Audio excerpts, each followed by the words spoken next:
Assalamualaikum warahmatullahi wabarakatuh.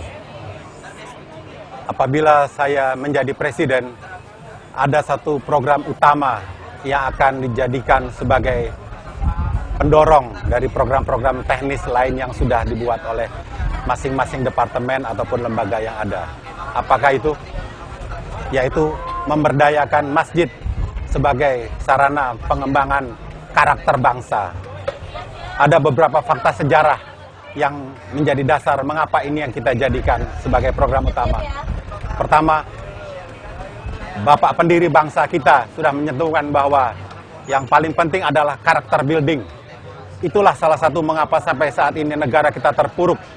Karakter building terlupakan. Yang kedua, kita memahami bahwa saat ini agama Islam dipeluk oleh hampir 80% daripada penduduk. Dengan kita memperbaiki karakter dari 80% ini sesuai dengan teori Pareto, mudah-mudahan akan mempengaruhi seluruh bangsa Indonesia. Fakta lain adalah bagaimana Tuhan Allah Subhanahu wa taala telah menciptakan di atas bumi Indonesia yang terdiri dari 17.000 pulau bisa hampir semuanya memeluk agama Islam. Padahal di negara lain yang hanya terdiri dari satu daratan seperti Cina, hanya satu daratan, India hanya satu daratan, tapi tidak terjadi mayoritas Islam.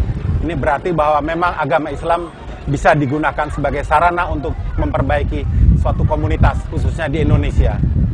Fakta lain adalah bagaimana di masa lalu, di zaman Rasulullah SAW beserta para sahabatnya, bahwa pada saat itu sampai zakat sudah tidak bisa dibagikan lagi karena sudah tidak ada lagi yang layak menerima zakat. Semua sudah mencapai tingkat kesejahteraan. Nah, ini menjadi suatu bukti bahwa kalau kita memanfaatkan masjid sebagai pusat perbaikan karakter bangsa Indonesia, mudah-mudahan secara keseluruhan akan memperbaiki kualitas bangsa ini. Saat ini yang terjadi adalah masjid hanya untuk tempat ibadah. Setelah sholat di masjid, politisi keluar, dia korupsi lagi. Selesai sholat di masjid, para pedagang keluar menipu lagi.